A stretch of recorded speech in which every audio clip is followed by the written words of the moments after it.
Welcome back to the Fox 11 Sports Edge. All right, one of our regular features here on the Edge, checking out the high school scene with our high school expert, Doug Ritchay. Doug joins us tonight. Welcome, Doug. Good to be here. All right, it's an exciting weekend of football for sure. Let's talk about first our game of the week that we talked about all week long, Ashwaubenon against Green Bay Southwest, where the Trojans lost their very first game of the season. And this was a tight one, and it was a lot of fun to watch, too.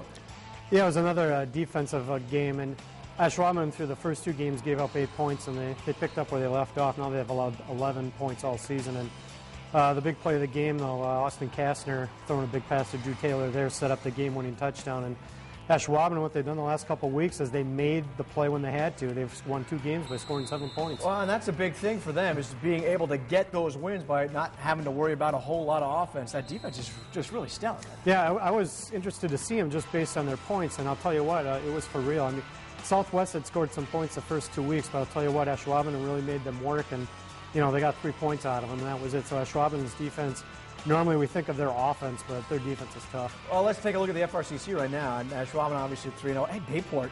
Boy, Bayport's playing great. I mean, that's going to be something to watch out for this whole season. Yep, those two teams, no one surprised about right there. And Notre Dame has kind of been kind of up and down a little bit, but they're playing well too. Yep, and they get Bayport this coming week, so something could change there. That should be a good one. We'll be keeping our eye on that for sure. And let's move to the FEA. It seems Menasha now kind of taking control. You surprised about this at all, Doug? We kind of knew it might happen based on their success last year. They didn't win the FEA, but they were contending with Kimberly and Appleton North.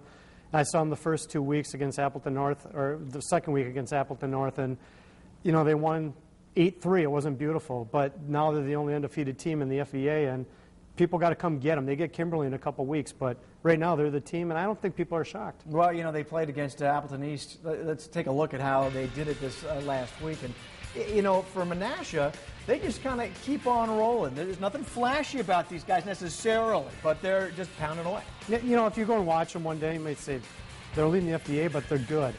And they don't wow you, but their running back, Caleb Belknap, has over 400 yards and 5 touchdowns this year, and he's the guy that makes them go. And then once he gets the running game going, Luke Smith can get it done through the air as he did there against Appleton East. So Menasha may not be Kimberly or Appleton North that we've seen in the past, but they're really good. Well, you take a look at the standings now, and I tell you, 3-0. They're the only undefeated team in that conference right now. And, there's still some clubs that you're going to need to watch out for. Obviously, Kimberly is never going to go away this year, and Appleton North really as well. So these guys, these teams are just kind of rising to the top now. It's slowly developing, and that Menasha-Kimberly game in a couple weeks, we're going to know a lot more. Either the top is going to be really crowded or Menasha might have a little breathing room. Well, a number of teams have been kind of surprises this year, and I think one of those is West Superior, because the Fantas, they've just been rolling. And what's driving these guys? They're scoring points like crazy. Yeah, and when you look at their statistics, there's not one kid with 500 rushing yards, or they're not throwing the ball for 500 yards.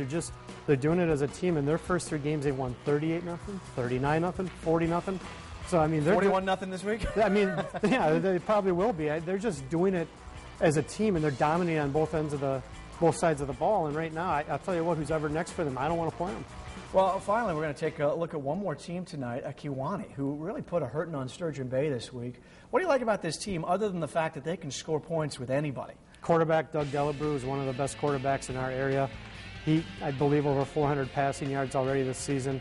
And Kewanee's like a lot like West Superior. Right now, it looks like it's them, and can anybody catch us? Can anybody challenge us? And they've put up 250 spots in 3 weeks. So their offense is playing well. Their defense is dominating, and good luck to everybody that has to go up against them. Anytime you can score 100 points in a 2-week span, that's going to be something special. Yeah. All right, Doug Ritchay, thanks so much. You can also get our extended prep coverage on our website. Doug's got a lot of great stuff on there, constantly updating news stories. Just go to fox11online.com, scroll over sports, and click on high school. You'll find stuff about our game of the week, a story every week, game highlights from every Friday night, all the scores, schedules from more than 100 area schools. We'll also feature our first band of the week, fans of the week, all that. Check it out when you get home from your game on Fridays, all that online. Doug, thanks so much. Thank you.